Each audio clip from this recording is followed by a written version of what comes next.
Jaga Bravo.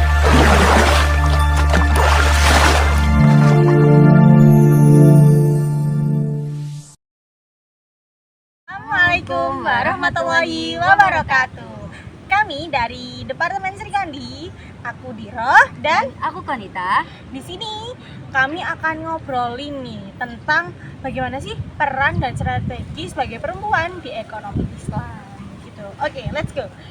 Ya, jadi kembali lagi di podcast KC Eksis yang tadi terpotong karena ya belum briefing ya.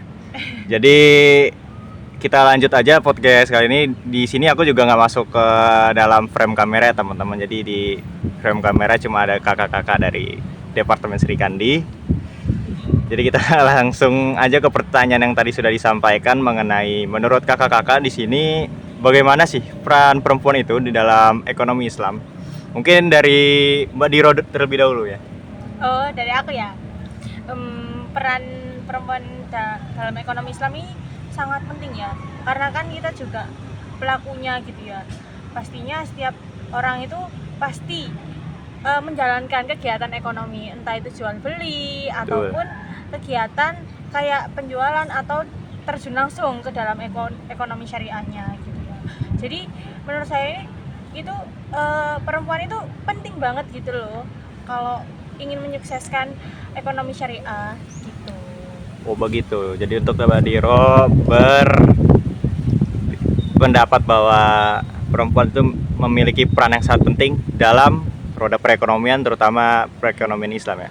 Mungkin Mbak Konita ya Iya.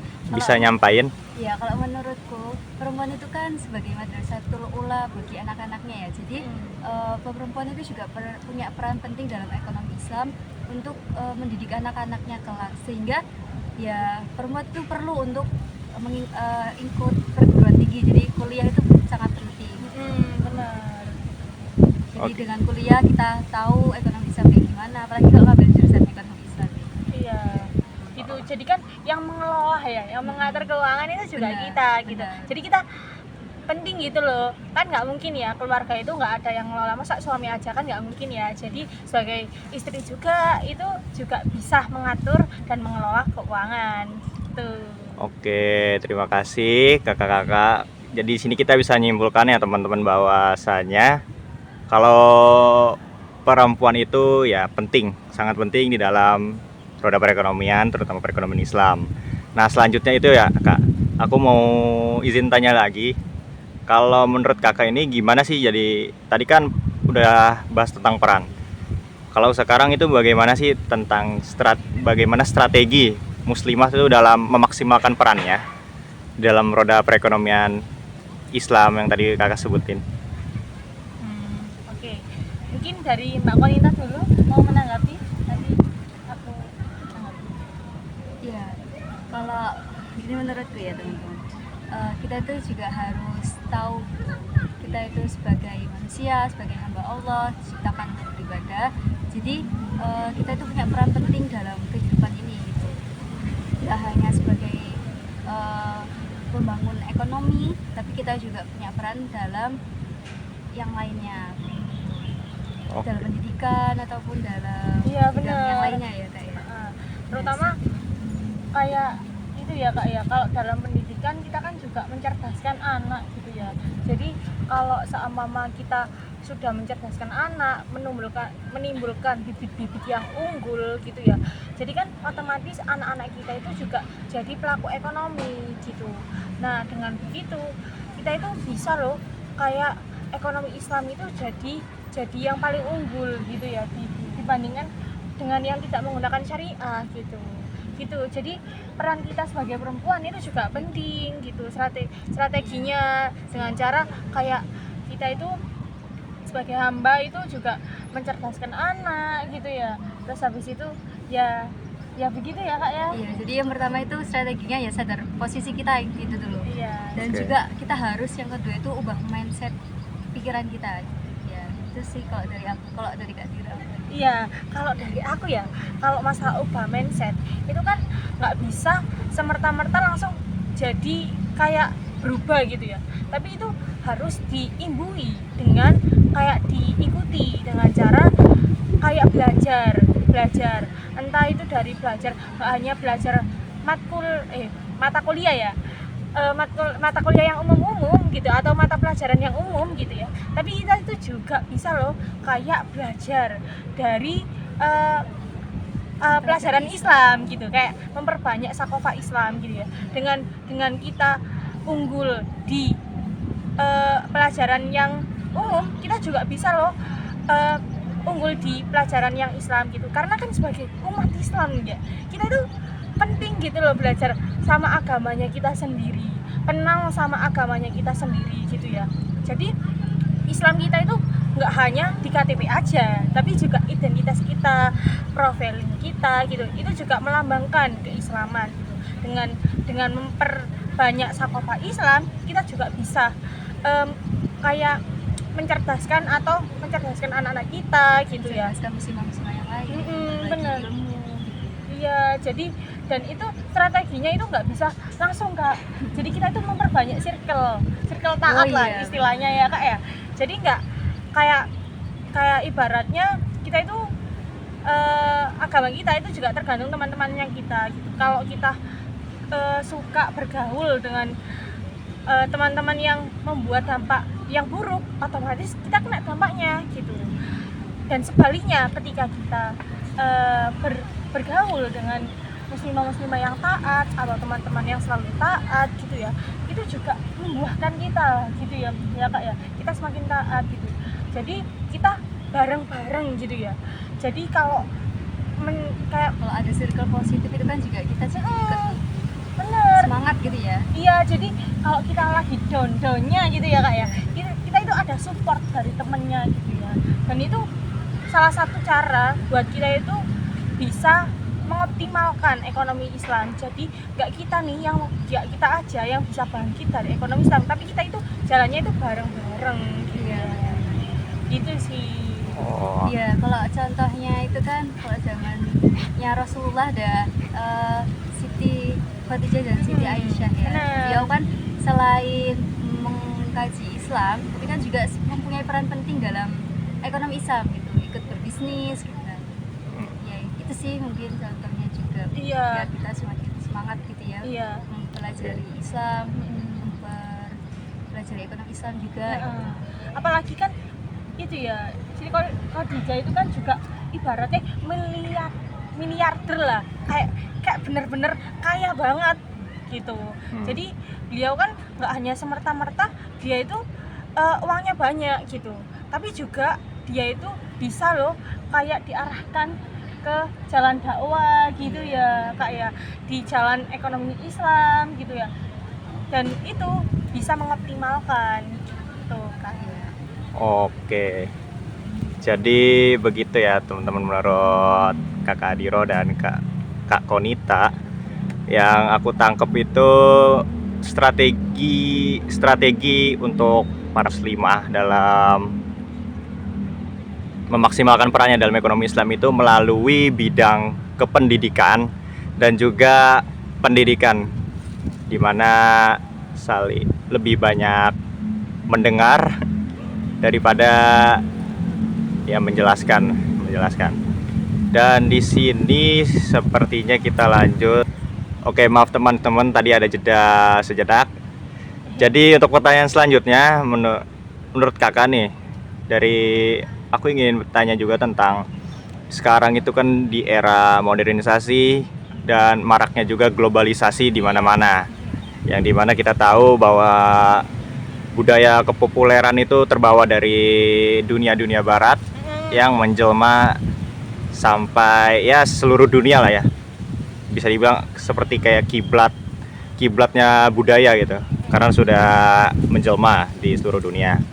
Nah, di sini kan tentunya hal itu nggak hanya membawakan dampak-dampak yang positif, tapi juga pastinya mendatangkan suatu dampak-dampak yang negatif, yang mana itu pun menjadi suatu tantangan, apalagi sebagai seorang muslimah menghadapi maraknya globalisasi, mengenai kebebasan gitu ya, kebebasan berekspresi dan lain sebagainya yang benar-benar bertentangan lah dari segi prinsip syariah. Nah, di sini menurut kakak-kakak di sini apa aja sih tantangan yang dihadapi oleh muslimah dalam berpartisipasi dalam ekonomi syariah ataupun di bidang kehidupan apapun itulah pokoknya.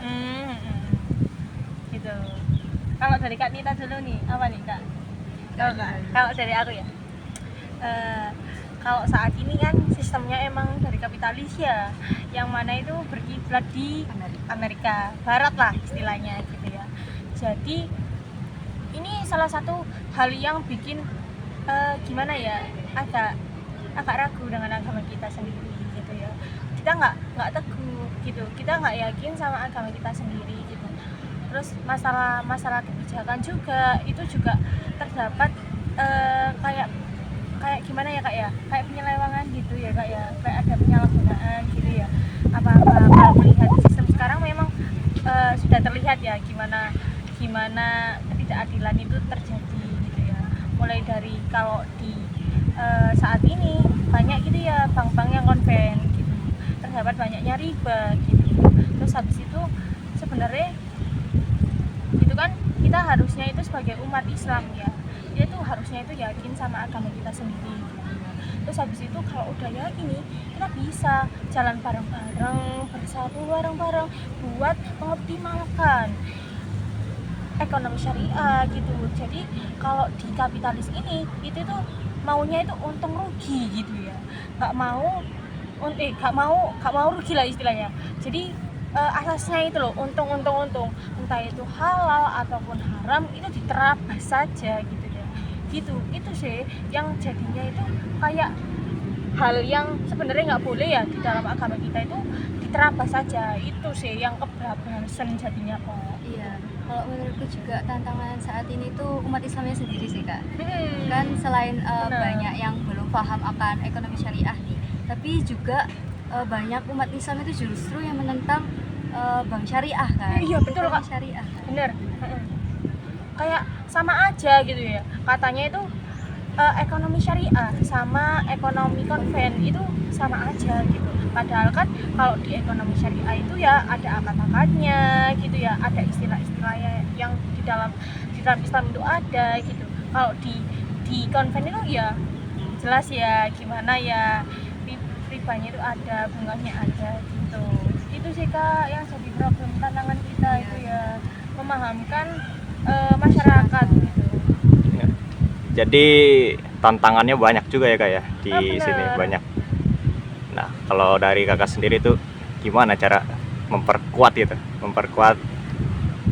gak hanya muslimah ya, muslim juga, muslim dan muslimah itu agar ya tetap strong gitu, tetap kuat dari maraknya dampak-dampak negatif yang dibawa oleh pengaruh globalisasi ini. Apa sih Kak menurut Kakak? Dengan cara apa? Caranya ya Kak ya, pastinya ya. Karena aku gak pernah menjadikan sebagai pemuda ya. Aku lahirnya dari perempuan. Jadi aku pakai membagikan bagaimana sih kayak tantangan-tantangan itu ya mungkin ya. Kalau dari aku sih ya, kalau dari aku itu kayak kita itu ya itu yang tadi kita belajar Islam, kita belajar mengenal Islam gitu ya. Jadi kita tahu nih agama kita sendiri, kita yakin sama agama kita sendiri. Terus habis itu kalau sudah nih ya, kita kan nggak bisa ya jalannya itu sendiri-sendiri gitu ya, belajar sendiri-sendiri. Tapi kita itu perlu adanya guru gitu. Terus adanya temen, circle gitu ya, yang bisa mengembangkan kita gitu ya. Terus habis itu kalau udah dapet nih ya, terus gimana Kak gitu ya?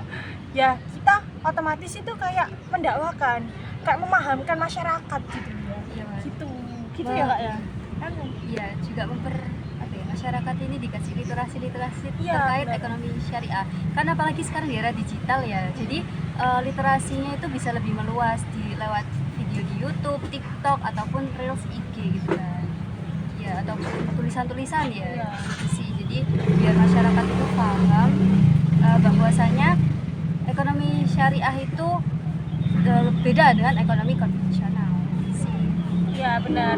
Itu juga salah satu solusi ya menurut nggak hanya muslim aja tapi juga muslim gitu. Iya. Jadi kita itu bisa loh nggak jalan sendiri-sendiri, tapi kita bisa berbarengan gitu. Kalau ada temennya kan enak gitu ya gitu. Oke, jadi di sini kita bisa tangkap ya teman-teman, untuk menghadapi tantangan globalisasi ini kita sebagai muslim dan muslimah dalam menghadapi tantangan ini bisa kita hadapi dengan cara-cara memperdalam ilmu agama ya, ilmu agama Islam, dan juga mempererat tali persaudaraan yang pastinya berkumpul dengan orang-orang ini ya, orang-orang soleh dan soleha gitu ya. Ya yang ekonomi syariah. Ya, yang membawa kita semakin inilah ya bahagia, falah dunia dan akhirat. Masuk. Nah, Ya Allah, benar-benar banget. dan mungkin yang terakhir ya Mbak, kakak-kakak di sini, apakah ada pesan-pesan yang mau disampaikan pada muslimah di Fakultas Ekonomika dan Bisnis, khususnya untuk prodi ekonomi Islam? Apakah ada yang mau disampaikan kepada teman-temannya agar apa-apa yang Iya. kurang-kurang? Oke, dari aku dulu ya kak ya. Ya pesan-pesanku ya nggak banyak gitu ya. Kita sebagai pelaku ekonomi dan juga bisa memajukan ekonomi syariah, kita nggak bisa jalan sendiri-sendiri, tapi kita bisa belajar, bisa mengoptimalkan dengan cara bersama-sama gitu, mengoptimalkannya gitu. Jadi dengan cara itu kita nggak hanya belajar kesendirian gitu ya kak ya, tapi juga belajar bersama-sama. Terus paling penting sih kita juga belajar terkait tentang Islam itu sendiri sih. Terus habis itu kita juga belajar benar-benar gimana sih ekonomi syariah itu gitu. Jadi nggak hanya sekedar tahu, kita juga bisa memahamkan masyarakat di sekitar, entah dari orang tua, keluarga, teman-teman kita gitu. Kita Ya kurang lebih sama kayak Kak Diro. Kalau kita itu sudah paham di dalam ekonomi Islam itu beda dengan ekonomi konvensional, ya kita juga punya kewajiban gitu ya untuk memahamkan kepada masyarakat muslim yang lain. Jadi kita bisa membuat tulisan-tulisan ataupun membuat video maupun membuat seminar-seminar terkait ekonomi Islam. Itu sih. Kita kan mahasiswa ya Kak ya. Jadi iya benar kak. harus punya partisipasi Iya. yang penting di masyarakat. Itu apalagi ya di KC sendiri itu ya juga banyak seminar terkait ekonomi Islam. Itu kan bisa banget gitu ya teman-teman yang nonton saat ini tuh ikut di KC Eksis FVB UNESA gitu. Oke, mungkin itu pesan-pesan dari kakak-kakak ya, Mbak Diro dan Mbak Konita dari Departemen Sri Kandi, pada mungkin teman-teman yang nonton dari prodi ekonomi Islam ya. Mungkin ilmu-ilmunya juga bisa ya diterapin lah nanti setelah lulus kepada halayak umum masyarakat, dan juga bisa apa namanya Mbak? Bermanfaat lah. Bermanfaat untuk agama, untuk negara dan juga masyarakat tentunya. Ya mungkin itu aja teman-teman, mungkin di sini bisa ada keperluan lain ya kakak-kakak di sini. Ya. Pastinya ya kak ya. Ya mungkin segitu aja dari podcast saya yang di balik layar ini ya teman-teman. Mungkin dari mbak-mbaknya mau mengucapin salam atau penutup. Oke, itu Ya, saja. itu aja. Semangat buat kalian. Semua salam. Wassalamualaikum warahmatullahi wabarakatuh. See you. Podcast selanjutnya.